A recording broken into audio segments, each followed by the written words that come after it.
खुशी वहीं पर है जहाँ मन प्रसन्न हो। इस पर मैं आपको एक कहानी सुनाती हूँ। एक बुढ़िया थी जिसके एक पुत्र था। दोनों ही निर्धन थे और बहुत ही कठिनाई में अपना जीवन व्यतीत कर रहे थे। एक दिन बुढ़िया के पुत्र ने अपनी माँ से कहा कि हमारे यहाँ पर तो कोई काम ही नहीं है। आप मुझे अगर आज्ञा दें तो मैं किसी दूसरे नगर में हो आऊँ। हो सकता है कि वहाँ मुझे कोई काम मिल जाए और मैं पैसा कमाकर वापस आऊँ। बूढ़ी माँ ने अपने बेटे को एक सिक्का दिया और थोड़ी सी रोटी भी यात्रा मार्ग के लिए दे दी।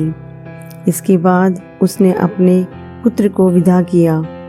बुढ़िया का बेटा चलते चलते एक बाजार पहुंचा। वहां पर उसने एक बूढ़े भिखारी को देखा। वह चिल्ला चिल्लाकर कह रहा था कि कोई है जो मेरे जीवन के अनुभव को एक सिक्के में खरीदे। कोई भी उस बूढ़े भिखारी की बात नहीं सुन रहा था। इसी बीच उस युवक ने सोचा कि मेरे पास एक सिक्के के अतिरिक्त कुछ भी नहीं है, क्यों न यह सिक्का मैं इस बूढ़े को दे दूं।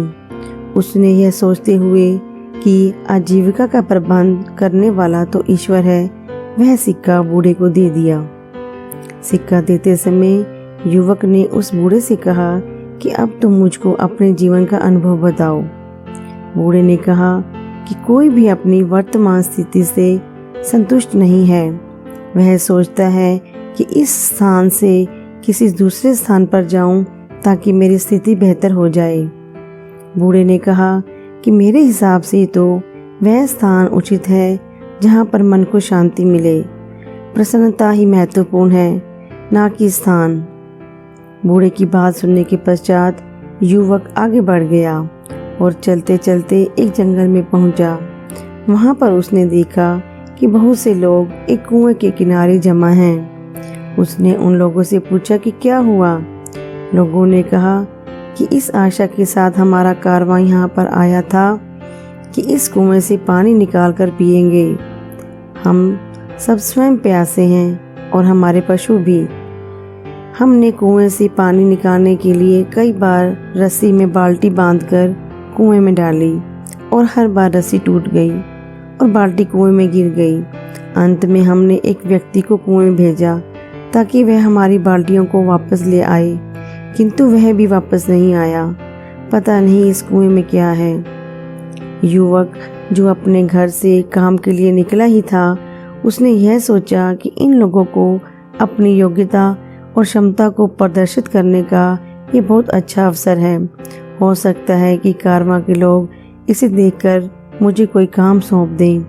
उसने कारवां वालों को संबोधित करते हुए कहा कि यदि आप आज्ञा दें तो मैं कुएं में जाकर देखूं कि वहां पर क्या है।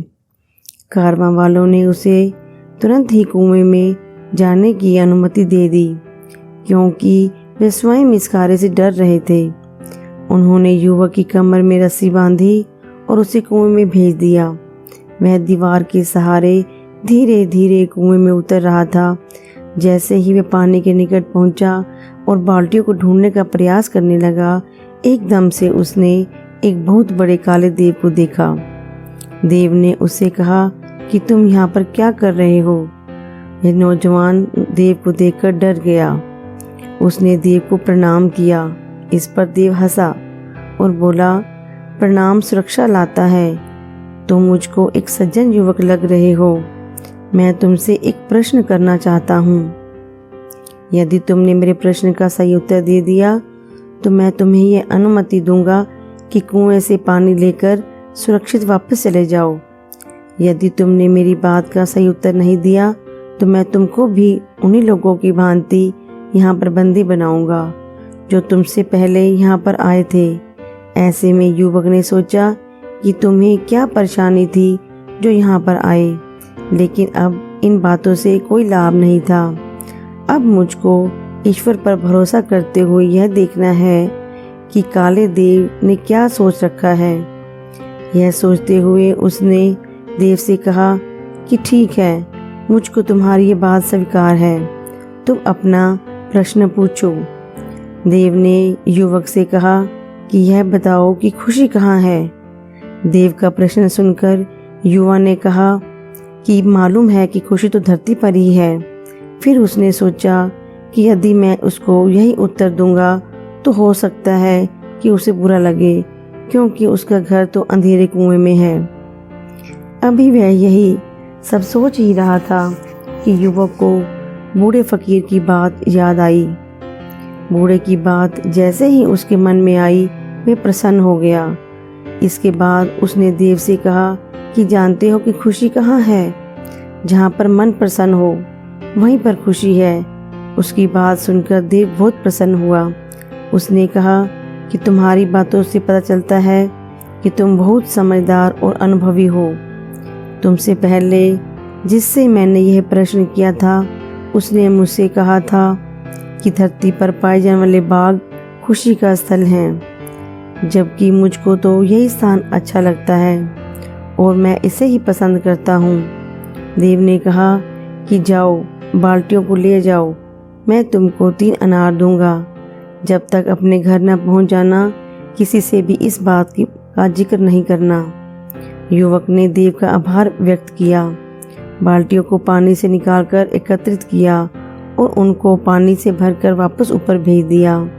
उसके बाद वह भी कुएं से सुरक्षित वापस निकल आया। बाहर आने के बाद उसने देव की कहानी कारवां वालों को सुनाई, किंतु अनार के बारे में उसने किसी से भी जिक्र नहीं किया। कारवां वालों से उसका आभार व्यक्त किया। फिर युवक कारवां के साथ अपने नगर वापस आ गया। जब वह अपने नगर पहुंचा तो कारवां वालों ने उसे एक गाय और भेड़ उपहार स्वरूप दी। उन्होंने कहा कि हम कुछ समय तक तुम्हारे नगर में रहेंगे। जब हम यहाँ से वापस जाएंगे तो तुम भी हमारे साथ आ सकते हो और हमारे लिए काम कर सकते हो। इसके बाद युवक ने कारवां वालों से विदा ली और अपने घर की ओर चल पड़ा। अपने पुत्र को देखकर उसकी माता बहुत प्रसन्न हुई। उसने कहा कि बहुत अच्छा हुआ कि तुम आ गए। मुझको तो आशा ही नहीं थी कि तुम इतनी जल्दी वापस आ जाओगे। युवक ने कहा कि ईश्वर ने मेरी सहायता की है। अब तक मुझे एक गाय और एक भेड़ उपहार में मिल चुकी है। कुछ दिनों के बाद अब मैं कारवां वालों के साथ उनके नगर जा सकता हूँ और उनके लिए काम कर सकता हूँ। रात को माँ और बेटे ने खाना साथ में खाया। माँ थकी हुई थी, अतः सल जल्दी ही सो गई। युवक ने अपनी जेब से एक अनार निकाला और उसका एक टुकड़ा काटा। अनार के दाने बहुत चमक रहे थे, जो जगमगाते रत्न की तरह थे। युवक को पता चला कि अनार के दाने बहुमूल्य रत्न हैं। यह जानकर वह बहुत खुश हुआ। वह कारवां के साथ यात्रा पर नहीं गया। उसने कुछ रत्न लिए और उन्हें जाकर बाजार में बेच दिया। उनसे मिलने वाले पैसों से उसने एक दुकान खरीदी और व्यापार आरंभ किया। जब भी लोग किसी ऐसे व्यक्ति को देखते हैं जो अनुपयुक्त स्थान पर रहता हो या उसकी आय कम हो और कुछ कठिनाइयों के साथ जीवन व्यतीत करता हो, लेकिन इन सब के बावजूद भी प्रसन्न हो, तो लोग ये कहावत दोहराते हैं कि खुशी वहीं पर है जहाँ पर मन प्रसन्न हो। अगर आपको यह कहानी पसंद आई हो तो लाइक कीजिएगा, शेयर कीजिएगा और मेरे चैनल को सब्सक्राइब कीजिएगा।